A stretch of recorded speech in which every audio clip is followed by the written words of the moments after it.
Hey everybody, welcome to Love and Relo, the voice of the relocation industry. I am your host, Ben Cross, and I am so blessed and honored to be here today with Annette Walters, Chief Relo Champion at ReloWomen. Very excited to talk to this woman today. She is all about helping women in the relocation process. She is a coach. She is a design thinker. We're going to talk about all of that. We're going to talk about redesigning the relocation experience to be more focused on the women in the process. I can't wait to ask her all sorts of questions. I know that she's been, working with Janet, our super producer, as well. So I'm just really excited to hear all about these experiences. I can't wait to hear your questions for Annette as well. Before we get started, you'll notice a little. Wait, where is it? Wait, you'll notice a little pink Love and Relo up there. That's a big shout out to Patricia Tavares at Unilever. They're representing Pink October down there in Brazil. So we're going to represent Pink October and breast cancer awareness as well here on Love and Relo. Also, big shout out to William Wiggins and his wife, Allison Wiggins. They the co-founders of Mercy Joy Ministries. I've got my Mercy Joy mask right here, keeping me safe. But that goes to benefit kids in Uganda. Okay, so we are going to be doing a fundraiser for Mercy Joy tomorrow. So tune in for that as well. And I'm a little out of focus here. We'll see what happens. Yeah, anyway. All right, so without further ado, let's go ahead and bring out Annette. Annette, how you doing? Ben, I'm so excited to be here. I've been looking forward to it for weeks. It's great to have you. Thank you so much for being here. I've enjoyed watching your videos on LinkedIn. I've heard phenomenal things about you from our mutual friends, Lindy Chapman and Janet Turner, and Chris Roberts. I mean, it's really nice to have you here. Where in the world are you right now, Annette? Right now, I am in the Dallas-Fort Worth Metroplex. This is the last place I have landed. I have actually moved 18 times in my life. I've got 13 relocations, and I've got 2 expat years as well. Wow, that is quite the mobility resume. Where specifically in DFW are you? Because I was born in Dallas. I've lived there twice since then. My mom lives in Plano. My cousin lives in Coppell. Where are you in DFW? So I'm closer to your cousin in Coppell. I am in Colleyville, Texas, which is just west of the Dallas-Fort Worth airport. So you'd call it the mid-cities within the Dallas-Fort Worth Metroplex. Awesome. Fantastic. Love it. We got some people chiming in over here. Let's go ahead and check in with them. If you're watching right now, go ahead and hit that like button. Send a little love out there to Annette out there. Go ahead and put a comment in, ask questions. Let's remind everybody to ask questions throughout. This is going to be a lot of fun. Annette does a lot of coaching. So if you just need some general advice, you've got some free advice right now from Annette, okay? We're not going to warranty the outcome of this advice, but just know that it's there. Henri from France, good evening, everyone. Hey, Henri, good to see you, Henri. Francine Dresty, hi, Ben, Janet, and Annette. I almost said Jeanette. It's Janet and Annette checking in from St. Louis. Hey, Francine, good to see you. Missed you, Francine. All right, let's see here. We got Henri saying hello, Annette. People are sending love. Janet sending love. Isn't that sweet? I love it. Sandra Clary rocking Pinktober. Great job, Love and Relo team. Looking forward to hearing Annette today. Janet, should we just do the pink all month long? I think. Annette, what do you think? Should we go pink all month long? I think pink is an October thing, so you need to rock the pink all week or all month long. Rock the pink all month long. All right. Oops, didn't mean the face. Thanks, Janet, for the clarification. Appreciate you setting the record straight there. Hello from Flower Mound, Texas. Kathleen Baker. Hey, Flower Mound in the house here. Hi from Coppell. Look at this. We get little shout outs for all the towns. What's up, Coppell? Jack. Hi, Ben, Janet, and Annette. What's up, Jack? Jack is going to be on Thursday, I believe, as well. So tune in for that. Oh, that's So going to be such a good one. yeah, Jack's always good. I have him on from time to time. Sometimes people are like, stop having Jack on all the time. Like, I don't care. It's my show. I want to have Jack on. If I want to have Jack, he's going to be in the comments. If I don't let him on, he's just going to be in the comments the whole time. So I might as well get on here. Francine Drusty, rock the pink all October. All right, Francine, for you, I'm doing it. Charles Beatty, hello from Louisville, Texas. Acme Car Show. This might as well just be the Dallas episode of Love and Relo right now. I brought my buddies. I just brought my buddies in. I love it. It's fantastic. Texans are so much fun anyway. And here's another, well, she's a Texas expat, Lindy. Hey, Ben Cross and Annette Walters. I think Lindy's up in Boston now, but she's a Texan. She is. She's going to come see me. Yeah, come on back, Lindy. Lisa Thomas, hello from Ann Arbor. Hey, up here in my neck of the woods. All right, well, thank you for the comments. Keep the questions coming in as well. As you can see scrolling along there. Want to have your questions incorporated for Annette. But Annette, I see ReloWomen. Tell me about ReloWomen. What's the deal? Well, the deal is that this has been on my heart for over 20 years. It's because I have relocated as many times as I've had. It's gone well. It's gone not so well. And I've seen it go horrifically wrong, where some families have almost packed up in the dead of night to leave. I mean, I think this family that I'm thinking about gave the employer, they were 6 months in, and they gave the employer 2 weeks notice that they were moving back to where they had been relocated from because the family just hadn't adjusted. Wow. When you say the family hadn't adjusted, tell me more. What does that mean? What does that look like? So in this case, it was really kind of the best case scenario because they were moving into a place where there were lots of other families coming in, but this family had never moved they were from the Midwest. And so they moved to a different part of the country. All of the other families reached out to this family and tried to include them, but they just hadn't really wrapped their mind around being in a different place. This was the first time away from family. The kids were, of course, having adjustment challenges because you just do the first 6 months to a year while you're getting ready. You're getting used to it. You have to live every season out in order to try and adjust. I love what you're saying here too, because it resonates with me and my own personal experiences, right? And what you've identified, it sounds like, is a mindset issue, or just they mentally weren't there yet. They hadn't wrapped their mind around it. What do you mean by that? And what does that look like? Well, it is something that none of us are really taught how to do. We're told that circumstances that come at us, they have feelings and they have, they create emotions. But circumstances are actually things that are neutral. They don't have thoughts or feelings associated with them. Right. So in this case, this family had these thoughts like, I can't adjust. This isn't home. I'm too far away from my mother. I'm too far away from family. The school isn't the same. And when you start out with things like that, that immediately causes emotions that are confusion and frustration and overwhelm down to hopelessness. Well, when you're in a place of this is never going to work, what are the actions that you're taking? Sure. You're shutting down.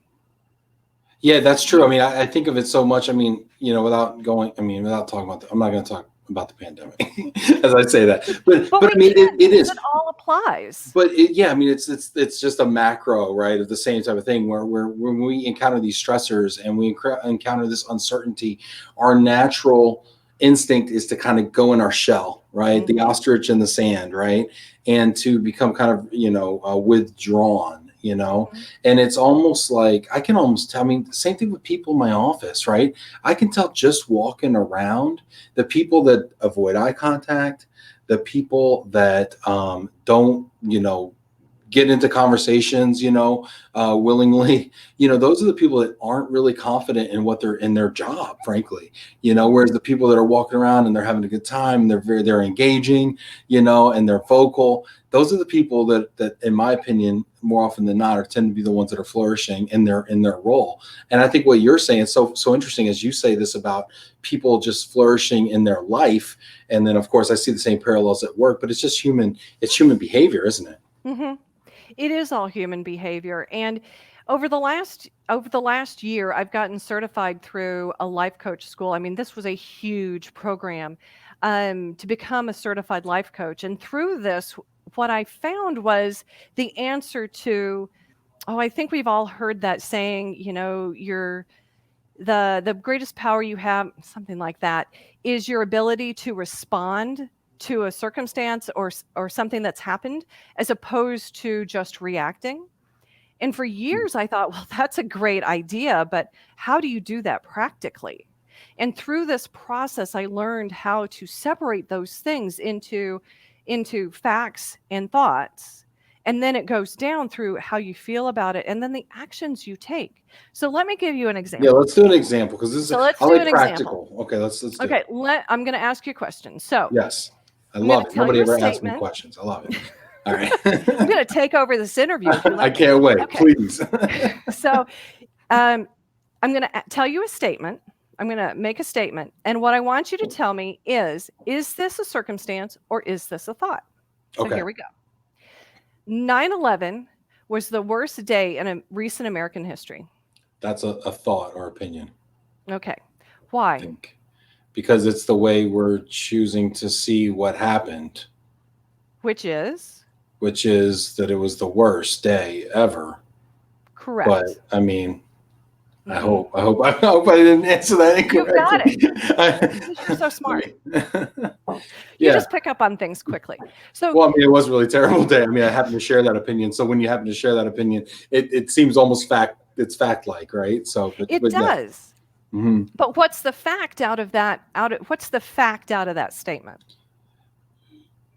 The fact, well, I mean, I don't know what the fact in the statement. The fact was there was a terrorist activity that happened, and people lost their lives. Okay. But then how we chose to react, I guess, is the idea. Am I on? Correct. Right. So a circumstance like 9/11 that people lost their lives, that the World Trade Centers were flown into with airplanes, Mm-hmm. that is neutral.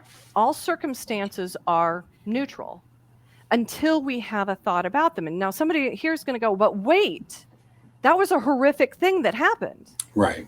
But if you line up all of the humans and you ask them, was this a good thing or a bad thing? 100% of the humans are not going to agree. Some of them, as we know, thought that it was a good thing. Right. And Sure. so that alone shows you how it's the thought that makes it either positive or negative. No, that makes so much That's where sense. your power is. That makes so much sense. And this brings me back to, I was in call centers for a while, right?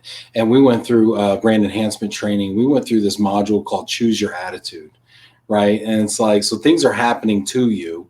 How do you respond? And by the way, to your point, you have the power to choose your attitude. That's a very empowering thought, but it's also kind of scary to say, wait, all these things aren't happening to me. I'm happening to me.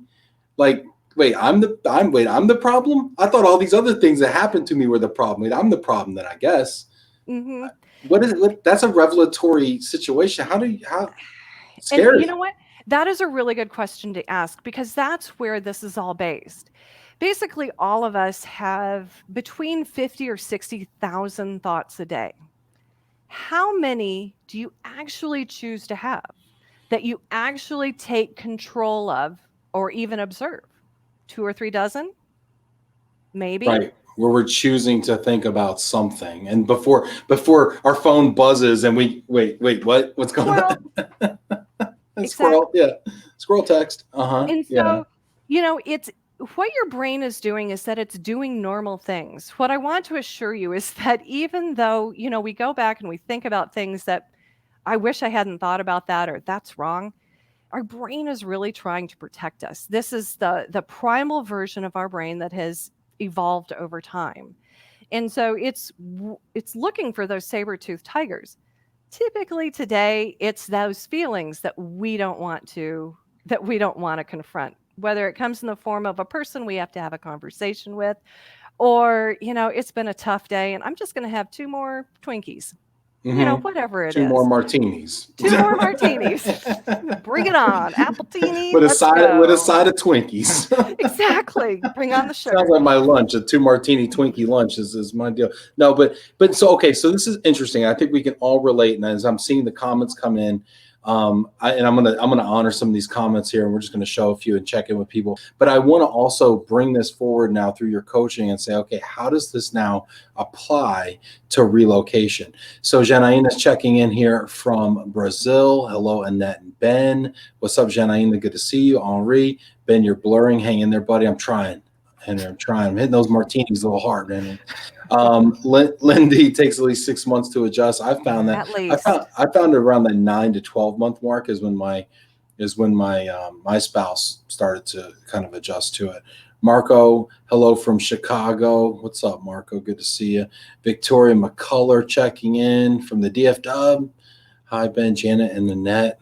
Good to see you, Victoria. Roy Ramirez, hello, Annette and Ben. Hi, everyone else from Mini Moves in Chicago. Henri, look at they're talking to each other. I love when they're talking. Hey, shout out to super producer Janet. That's going to stick. We're going to make Janet some T-shirts here. I need one. Yeah, right. We need some Janet T-shirts. Lindy says it's all about perspective, 100%. I think we're going to talk about that. Henri, it's a question of outlook, kind of a similar thought there. Lisa Ross, hi, Ben. And Annette from San Diego. So so this is fascinating. And I think we all kind of learned something and adjusted our reframed a little bit here to say, wait, we can choose our outlook and our perspective on these things. And let's be intentional about it. Now, how do we apply that, or how do you see that best applied in the scenario of a relocation? So in a relocation, you've brought it up. Mind management is a lot of this. Whether you're choosing a real estate agent, or you're choosing a transportation company, or even somebody to come clean your house, or managing the kids, there are so many decisions to make all the time that the way that you use this is that the first step is to start capturing thoughts. You have to observe what you're thinking in order to actually accept it, reject it, or make a change to it. Journaling is a great way to do this. And so if you're journaling, especially first part of the day before your executive functioning takes over, you get these thoughts going down. I have to stop you here because you're saying so many things that I want to learn more about. Okay. One, define executive functioning for me, because I am a poorly functioning executive. So tell me what executive functioning even means. So when you first wake up, the dreamlike state, this is why a lot of writers will write first thing in the morning as opposed to later on in the day. Yes. Is because that flow, there are more connections going on in the brain. And so there's more creativity that goes on. Yes. The decision-making or executive functioning is that decision-making part of your brain. And so it's one thing after another after another. This is where you'll make your lists. This is where you'll set your goals. This is where you'll strategize in order to get there. Okay. So before we start thinking like, okay, I need to do A, B, C, D when I get to the office, and oh, I'm so stressed because I have these deadlines. Before we're in that, we're kind of in this kind of post-dream-like state where we're just, everything's kind of, I know exactly what you mean, because people are like, when do you find the, time? Back before I did a lot of video and I did a lot of posts on LinkedIn, they said, when did you find the time to write all these posts? I'm like, I do it like, I think about the stuff like in the shower, when I'm in the bathroom, like whatever. I mean, because that's like, my time right after bed, and I'm in that state that you're talking about. People thought it was so bizarre, but no, you just affirmed me. So thank you very much for doing that. You're welcome. So, come talk to me. I'll affirm you. Seriously, I need some affirmations here. And by the way, you at home, feel free to put them in the comments. If you have any affirmations, I'll take them. Also, if you have questions for Annette, please leave them in there. Now, journaling. This is another thing that I know, and I'm stopping you at every turn, but I'm sorry. But journaling, this is something that people have been telling me about. How important is journaling? How does somebody get started? It seems like a lot of work. It seems like a lot of work when you don't have a real good idea as to why you're doing it. Okay. It sounds like a good idea. Let's figure out what's going on in my head. But, am I really going to use it? Or am I just, putting these things down on paper and then, sometime my grandson's going to read it and go, what the heck was wrong with him? Type of a thing. Right. But when you use journaling, and this is kind of the predecessor to life coaching, really, is that what you're doing is that you're working to understand those other 50,000 thoughts that are going on in your head. You're trying to observe them and pull them out so that you can actually look at them. The point is to be brave enough to put down, especially those ones that you might push deep down inside or fight or avoid or even judge yourself. Well, I shouldn't be thinking that.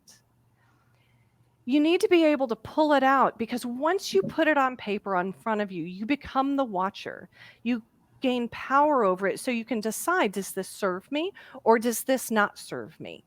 At that point, that's where you gain your power. What's really, really interesting with this is that you can have opposing thoughts, things that are directly opposite, going on in your brain at the exact same time, and it really depends which one you lean into as to the results that you get. Yeah, So like get out of bed or don't get out of bed. Yes, I exactly. know exactly what you're talking about, right? But and really quick, because I want to hear more about journaling. If you journal, I'd love to hear in the comments. I'd love to hear any thoughts you have around journaling, because I know we have some successful people here in the comments too. So if you have any success with journaling or if you have any experience, I'd love to hear about it. But Annette, continue. Now you talk about putting them on paper, and that makes a lot of sense to me. I do this with goals. I do this with lists. I think that if you put it on paper, it makes it real. You look at it. I mean, I have a list from earlier in the year with some goals on it. I'm like halfway there. So, TikTok, I got to get going. But as far as journaling goes, if I write this down every morning while I'm in my post-dream state, right, and I'm feeling creative before my executive function kicks in, do I then go back and read it, or what is my process there for watching myself? So what you're watching for are current thoughts. Because the thoughts that you've had, you can go back and evaluate, just for see where you've come through as far as how your thoughts have evolved. But what you're dealing with are the current thoughts that you're having today. So if you have a thought today and you put it out in front of you and you go, do I believe this or not believe this? So let me give you an example. Please. So I'm in the process of, well, I finished writing a book on relocation and it's gone to editing. Nice. So Congratulations, by the way. thank you. That was like 3 years in coming. It was a big Wow. deal. That's But awesome. I got down to the last, like the last few chapters that I had to crank out and revise so that I could get it out. And I would sit down, I would write about 2 paragraphs and it would just freeze. And I was like, what is going on? So part of what I do is that I get coaching, because sometimes in journaling you'll be, brave enough to write some stuff, but there's still a couple of things that you're not even really willing to admit to yourself. Sure. So I went into coaching and she starts asking me questions like we do. And what came out is that I had 2 completely opposing thoughts going on at the same time. So I was like, well, I'll get this book out and then I'll get judged on Amazon and I'll get these negative reviews and then I'll be, told that I don't know what I'm talking about. And she goes, okay, so are you qualified to do this? And I'm like, oh my gosh, I am so qualified to do this. Do you know how many times that I've moved? And I know this and this and this and this. Right. And so on one side, I'm going, you're completely incompetent. And on the other side, you're completely competent. Right. And once I realized that those thoughts were going on there, I was able to go, oh yeah, I see you. I'm not going to fight you. I'm not going to avoid you. I'm just going to let you sit down over there, because my decision-making brain has decided we're going in this direction. But right. it So then you wasn't got to until choose. These 2 opposing thoughts, and you say, okay, now which one am I going to choose? right. And you chose to be competent, right? And you chose that, and to walk in competence. That's awesome. That's great. I think we all can learn from that. I And love so, getting back to how you use this in relocation, I mean, some of the biggest things that the reasons why relocation fails is because there's confusion, there's frustration, there's overwhelm, there's fear, and as I talked about before, hopelessness. So you're in any of these states and it's being driven by thoughts that you think are true. That's the oddest thing about the things we think too. Which of those two thoughts were true for me? I mean, they're both true until you choose one, and then one becomes your truth, and one is discarded and is now becomes a lie. I think that's my take. Correct. So you're in the middle of relocation. You're making hundreds of decisions a day. You have multiple missed expectations that are starting to pile up on you. I mean, it's just inevitable. There are too many people involved. There are too many processes involved for it to go, smoothly. You talk So about. I'm sorry. You talk about expectations, though. uh I have this thing I've been thinking about. I've been working through this in my head. I believe that expectations are the enemy of happiness. And you talk about missed expectations. mhm. Are expectations our friend or our enemy? I'd really say they're neither. Oh man, I thought I was gonna pin you down. I thought I was gonna get her. I would say they're neither. Expectations give our brains a framework to move forward on Okay. so that we can actually move forward. If we don't have some place to step onto or step into, it makes it difficult to move forward. And so expectations are just the framework. It's Mm. when we apply other thoughts to them, like this has to work, or there's no other way to do this. Those are the times where those thoughts are getting the better of us and our vision goes from wide to Mhm. narrow. Right. And that's where the power of this thought work is so powerful, because especially when you're making, as the client, hundreds of decisions a day, many of which are interdependent on other ones, Oh yeah. you have to have a mindset that is open so that you can see all of the options, and even have the mindset where you can go, or if these don't work for me, I'm going to create a new one based on, what's available. And when you come at it like that, you come at it from a creative standpoint, even when you've had maybe a number of missed expectations, you see those as, oh, well, I learned how not to do that. How should we use it? Rather than this relocation is never going to work. We're just going to have to pack up and go home. I mean, even when the company is giving maybe the family, say, $25,000 or $30,000 in a lump relo, how much is that company actually spending? I would garner with all of the soft costs, the lack of productivity by the employee, the absenteeism, and then having to rehire 125, 150. I mean, how many people have actually touched that? How is the productivity of the team gone down because that person wasn't able to ramp up? I mean, there are all sorts of costs that go along with it. And so this is about helping people understand so that they can reframe. Now, this is not thought swapping.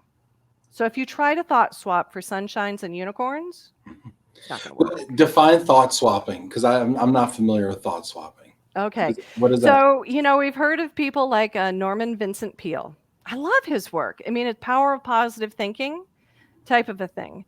But our brains are really smarter than that. And so if you go, so give me a thought that is negative.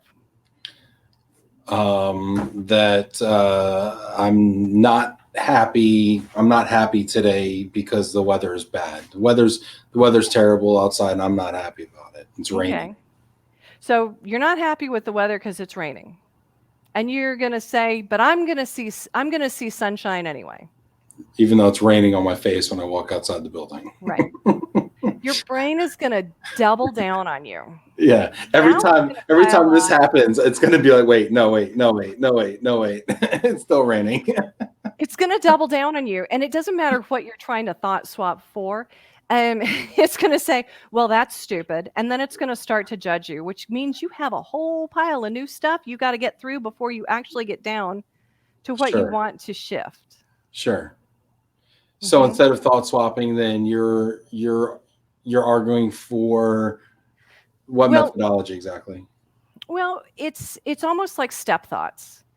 So we can't thought swap for sunshine and daisies, but perhaps you think, instead of saying, I'm sad because it's raining and I don't like this weather, you go, you know what? I am so grateful that my garden is getting watered Right. today.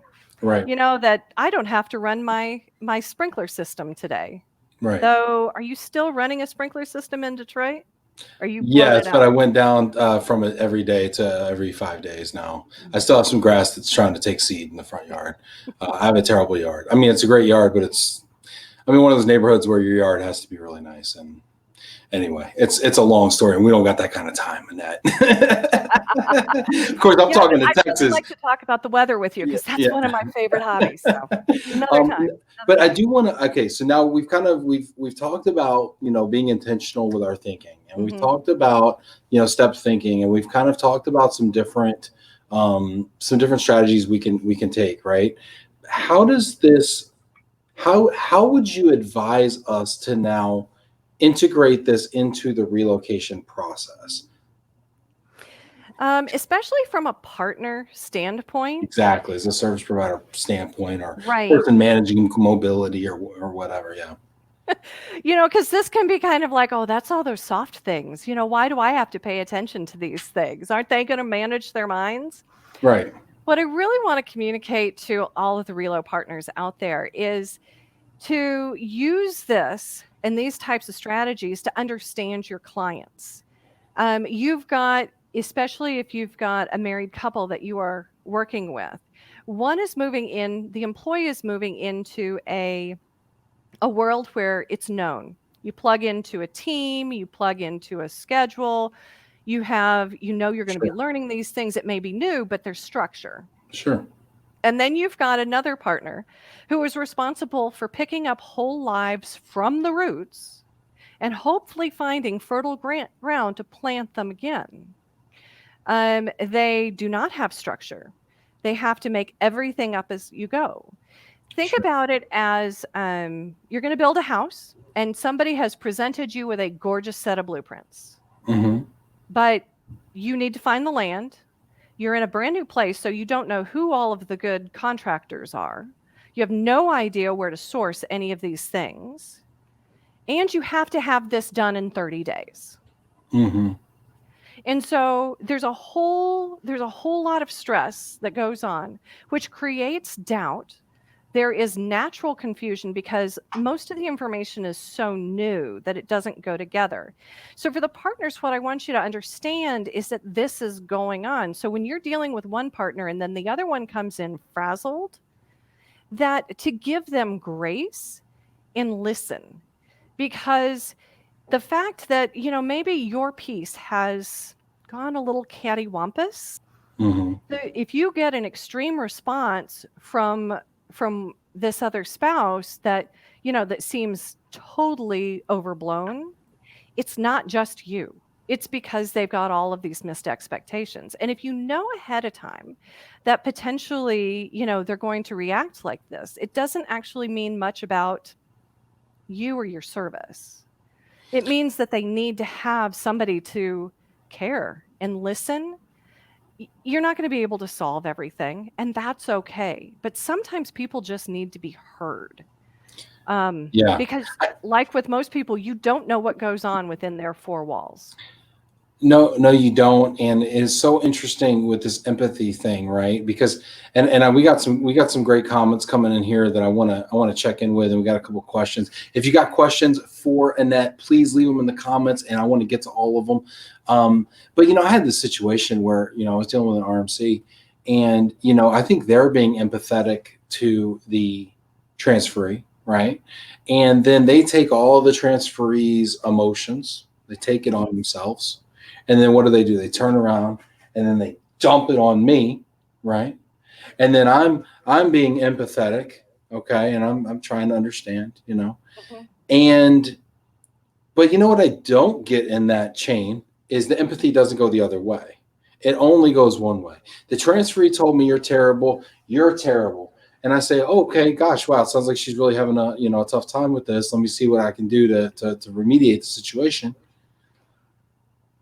Okay, you know what I found out is actually we've done ABC. We're going to do DEF, but did Mhm. you know GHI happened that they might have done that kind of put them in the situation, and I think we need to remedy GHI as well, or else we're going to have ABC happen all over again.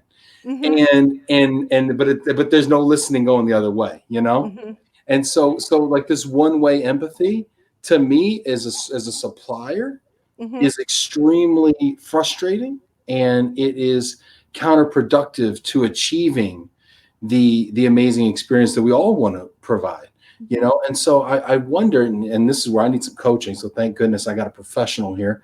um, how can I better manage that relationship so that we also receive some of that empathy in the Mhm. equation? The way you do it is by setting it up in the beginning. This is part of your sales and your contracting phase. This is about setting up expectations for people. I mean, you can have somebody who moves from one part of the country to the other part of the country, and they'll be doing something, at school or in a cafe, and they'll go, well, that's not the way you're supposed to do it. Well, it has everything to do with the culture. Culture being the rules and values that you use to make decisions. And it's very much um, community centric or even family centric.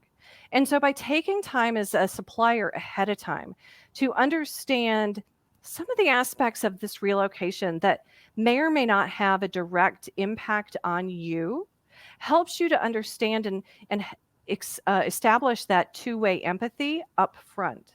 So what if you went the further question and you learned that they've got parents that they're leaving behind that they're really worried about.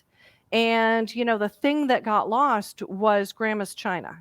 Mm-hmm. I mean, it's not really grandma's china. It's the fact that they are so worried about their parents back, wherever they've come from, and they don't know how they're going to manage this whole thing. It's taking that extra effort to have that conversation so that you understand more aspects of the relocation than just the one that, say, transportation is responsible for.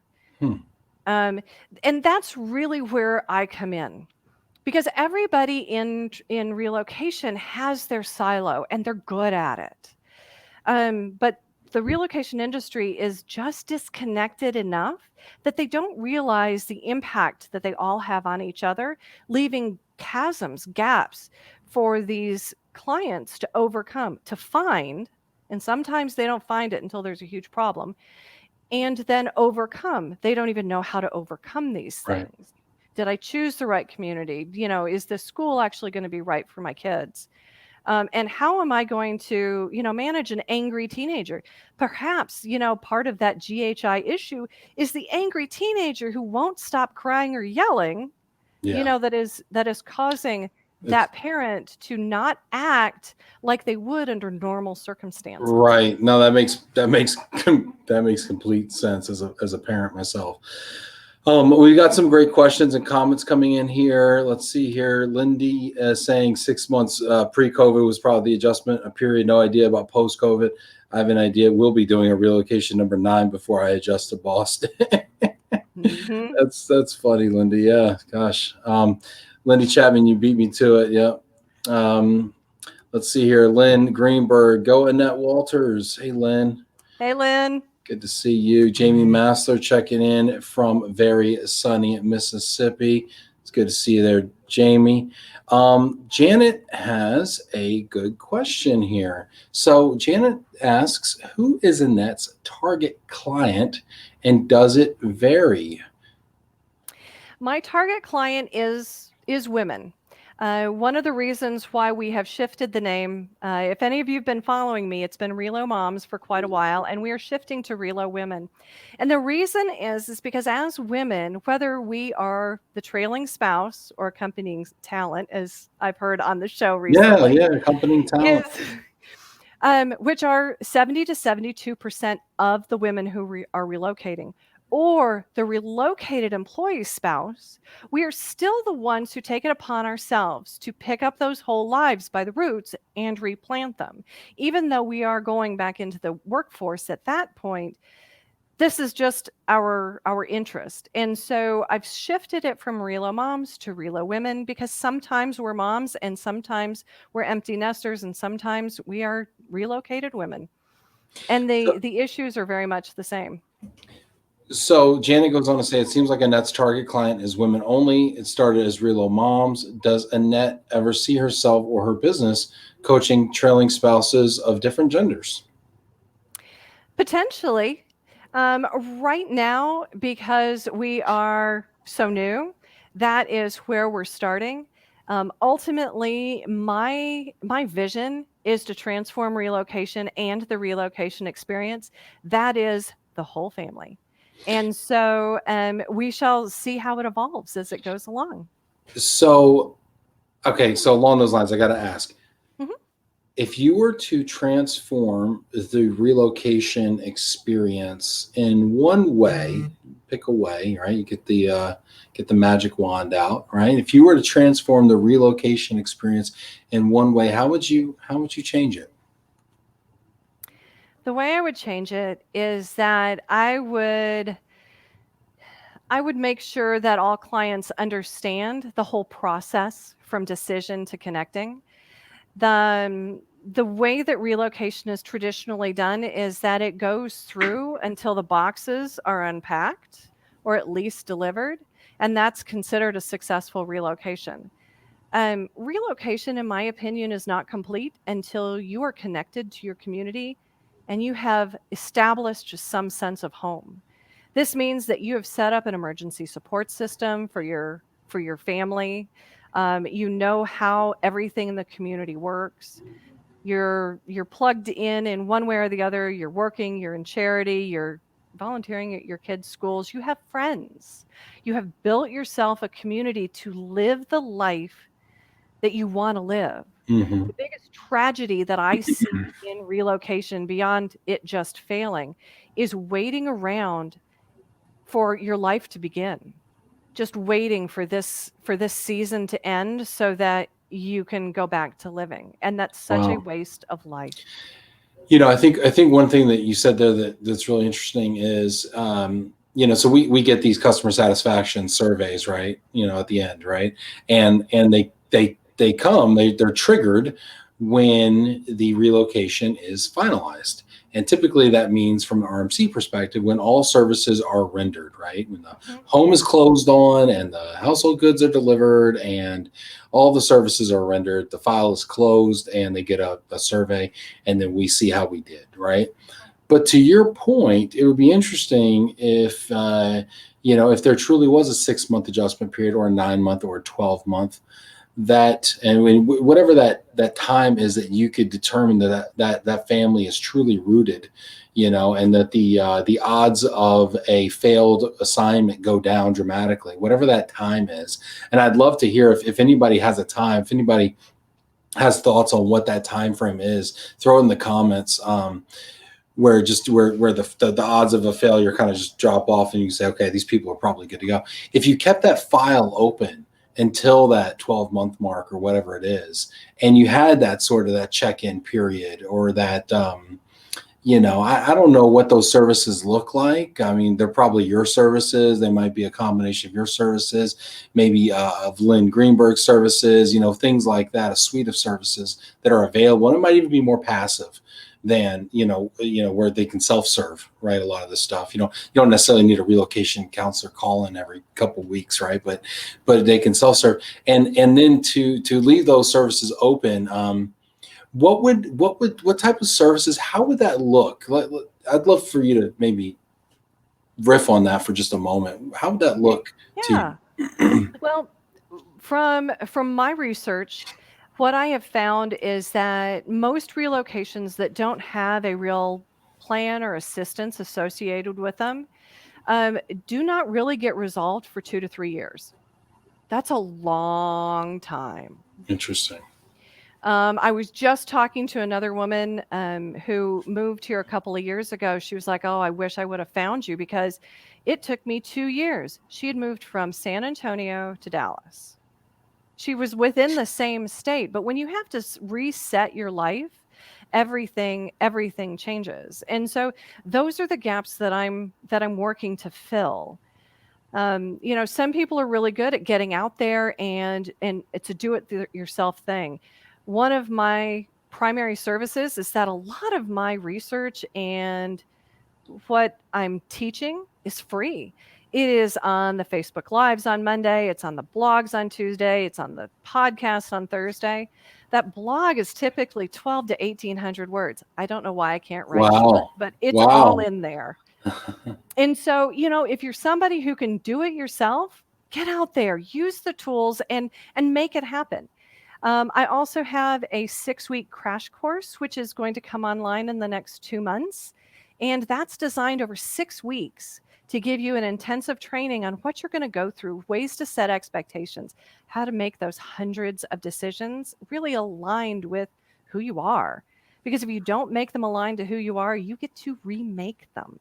Whether you're managing your Relo partners or you're trying to connect to your community, it applies to all of it. And then, finally, I think you're right. That 6-month mark to really do it with purpose and vigor, I think you can connect and settle in 6 months. But it does take tools and really a community to come alongside to help you, especially when you're like, I can't do this anymore. And then another one comes aside and goes, hey, I've already done this. This is how you can do it. Right. Okay, maybe I can do it. And it goes from Right. hopeless to hopeful, changes all your actions. I love it. I love it. We got some comments coming in. Gary Connerly saying, yes, yes, yes. Let's transform relocation from top to bottom. Couldn't agree more. Thank you, Gary. It's good to see you, Gary. I haven't seen you in a while. Let's see here. We've got Lindy Chapman chiming in here. Sadly, relocating is a very lonely process. Friends emotionally say goodbye before you actually leave, and there is That's no so one tough. waiting for you in the new location. The employee is overwhelmed with the new responsibilities, and the relocated partner is left holding it all together. So All by sadly, themselves.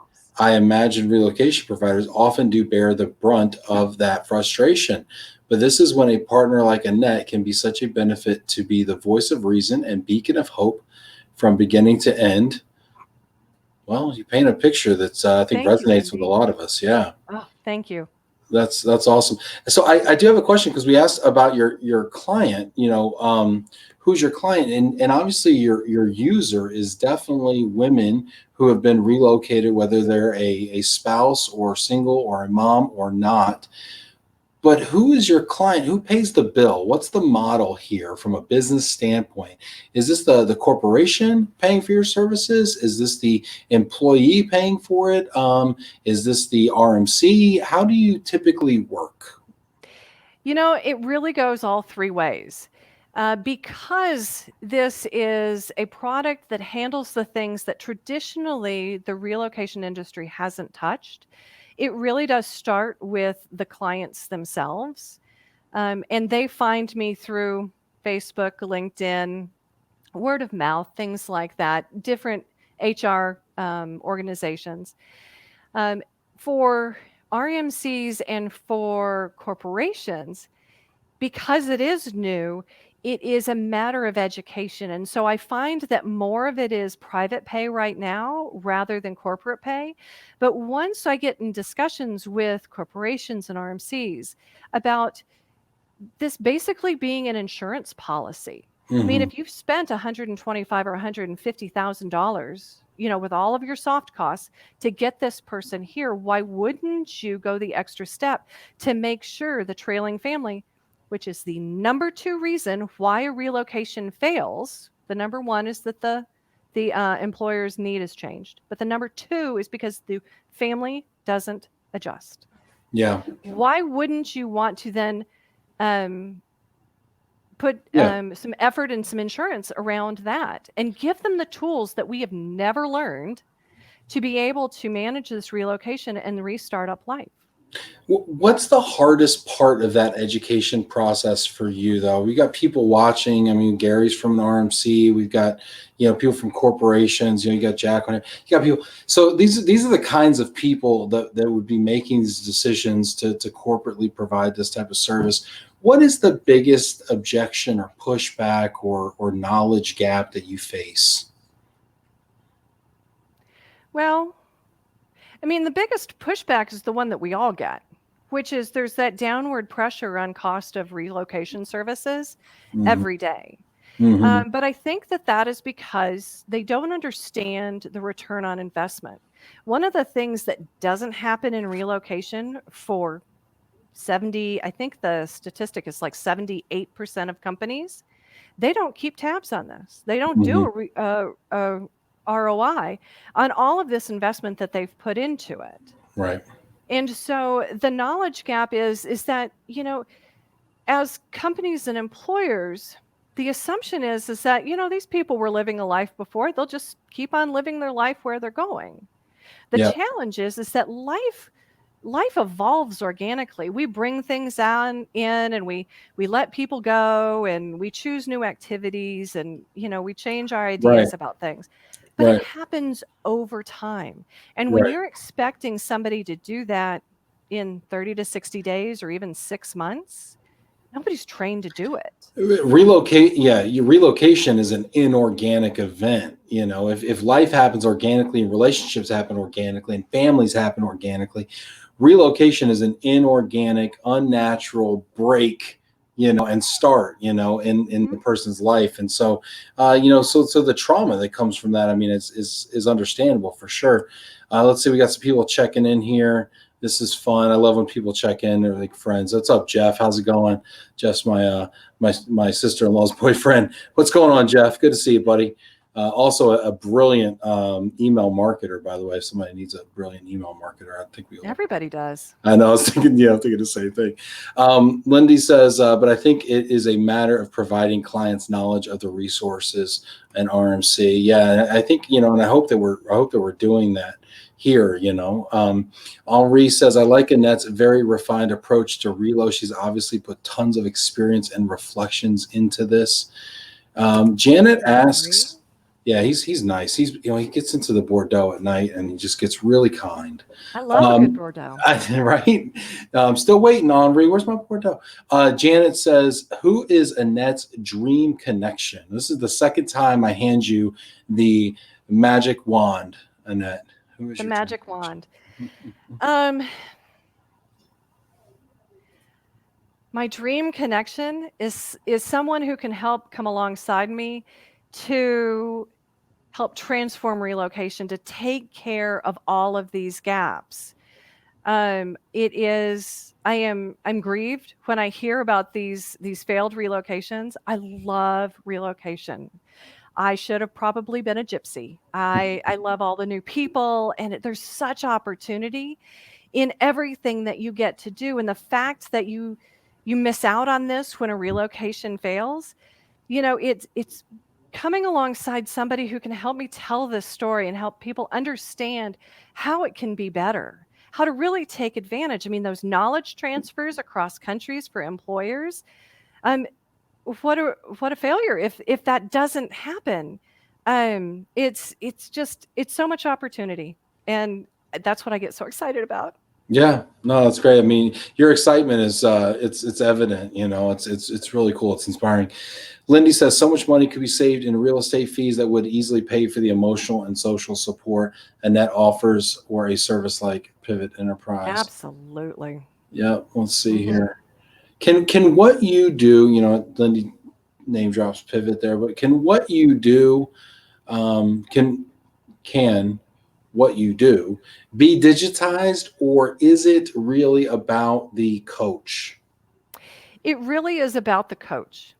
Because one of the things that happens, it's like when I was talking about my example before about writing the book, and the woman who is coaching me asks me these questions, and I go, oh, crud, I didn't even know that was in there. And so, on one point, you can make some of these chatbots and things intuitive and kind of learn. But it is that innate curiosity that we as humans have to go, wait, you said this. What do you mean about that? What are you thinking? Um, and what's the result you're getting from that? These are things that digitization can't necessarily do. There are going to be pieces of this that definitely can be digitized, but it is that one-on-one coaching that also helps train these Relo women to even help coach their spouses and their children through their relocation. So it's like a transfer of knowledge through practical experience that happens. And that is why for right now, it's kind of a one-on-one type of thing. So your goal is kind of train the trainer, and so you train the women, and then they train the other constituents in the process, the other stakeholders. Sounds like. Mm-hmm. This is great. We got a couple more comments here, and then if you have comments or questions for Annette, go ahead and throw them in there now. We've got just a couple more minutes here.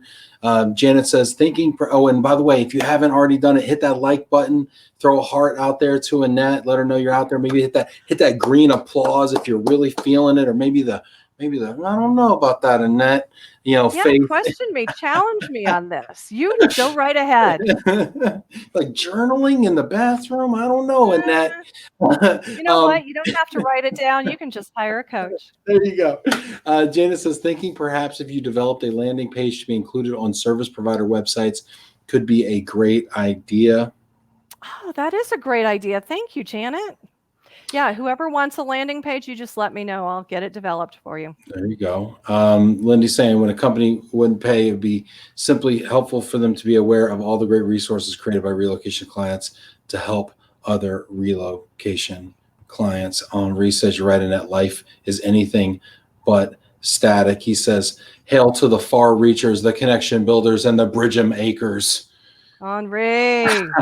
I think there was a misplaced space, but anyway, it was more fun that way. So this is a lot of fun. I wanted to kind of leave you an opportunity, Annette, to kind of leave us with a final thought. We've kind of gone a lot of places, and you've indulged me on some rabbit holes here. We've gone down the trail, but leave us with kind of your final thought on this topic. My final thought is I love relocation. I think it is the greatest opportunity for everybody involved, from the employers down to the children. Why is that? I want to unpack that, because I was having this exact conversation with somebody who was thinking about taking an assignment. They'd never taken an assignment before. I said the same thing, but I want to hear why you think that is. Before I answer that, so what was your answer? No, I want to hear your answer and what situation. You just turn the tables on me. You can't question the questioner. No. So my thought was, me and my wife have moved 14 times. New York, Texas, Florida, Texas, North Carolina, Texas, Michigan, something like that. Anyway, and every time we did, we leveled up both personally and professionally. And here we are. I'm 37, going to be 38 next month. And I think I'm doing pretty well, personally and professionally. And I would not be here if it weren't for the different assignments and opportunities and friends and the broadening of my worldview and frankly, the courage that had been built in taking those chances and jumping out of the plane so many times, right? In life and economically from I'm a millennial, right? So I guess, the best way to get a raise is to get another job. Let's be honest, right? So, and then as that compounds, right? So I've compounded personally, I've compounded professionally, I've compounded around my waist. There's a lot of compounding growth that's going on in my life right now, most of which is good, but I wouldn't be here where I am today without relocation. And see, that's what it is. And those are the things that, other than maybe upping on the job or, increasing our pay, these are the things that we don't talk about. What is one benefit that your family has experienced directly because of relocation? Is this a question for me? Yep, that's a question for you. Cool. I dig it. I got kids. One kid was born in North Carolina. One kid was born in Michigan. My wife was born in New York, and I was born in Texas. So I think if you consider that, I think we have some diversity of perspective, upbringing. I think it makes us more open-minded. I think in our own mind, it makes us more open-minded. I don't know if it really does or not, but at least from the way we frame the discussion, right? I mean, I think it makes us more worldly. I mean, yet I still haven't been overseas, and that's another huge box for me to check personally that I want to expose my family to as well, because I think that's another leveling up personally, professionally that I can do.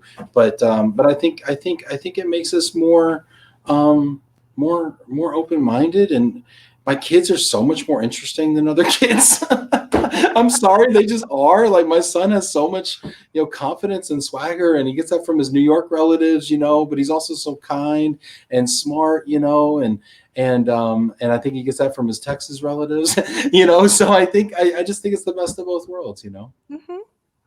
And see, that's one of the great things about relocation. You've talked a number of times about mindset.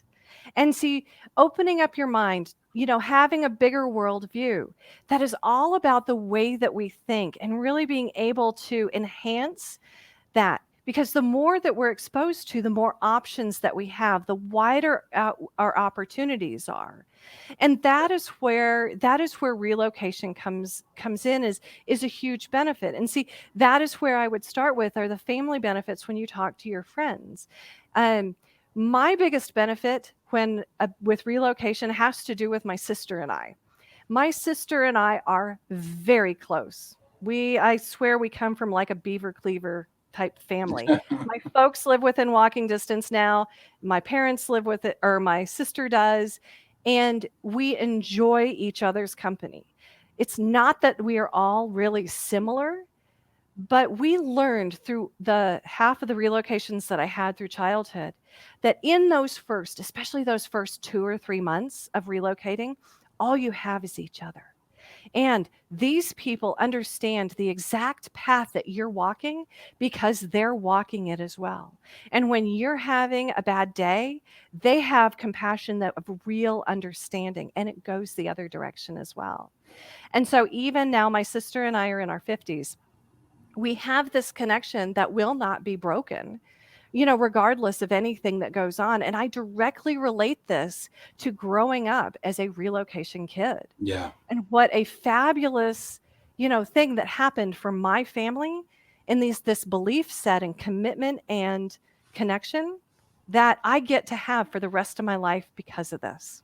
Love it. I think that's fantastic. That's a great place to leave it. Annette, this has been a wonderful conversation. Everybody who's chimed in and asked questions and left comments, thank you so much. Hit that like button once again. Don't forget, tomorrow we have William Wiggins from Mercy Joy Ministries, co-founder of Mercy Joy Ministries, with his wife Allison Wiggins. We have Archbishop Kazimba, the Archbishop of Uganda, as well as Zach Balotwa from Uganda as well, on tomorrow to raise a little money for the people of Uganda. But today was all about Annette and the chief Relo champion, ReloWomen, Annette Walters. Thank you so much for being here. Can I say one more thing? Sure. So if you know of anybody out there who is relocating or is having trouble relocating, they don't want to do it alone, have them come out. I've got a free 1-hour coaching session. They will leave with tools that will make tomorrow better.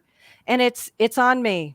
If you want to explore it, www.ReloWomen.com. www.ReloWomen.com. Free coaching session from Annette. That sounds awesome. Thank you, Annette. This has been wonderful. Have a great day. Thanks for being here. Fun.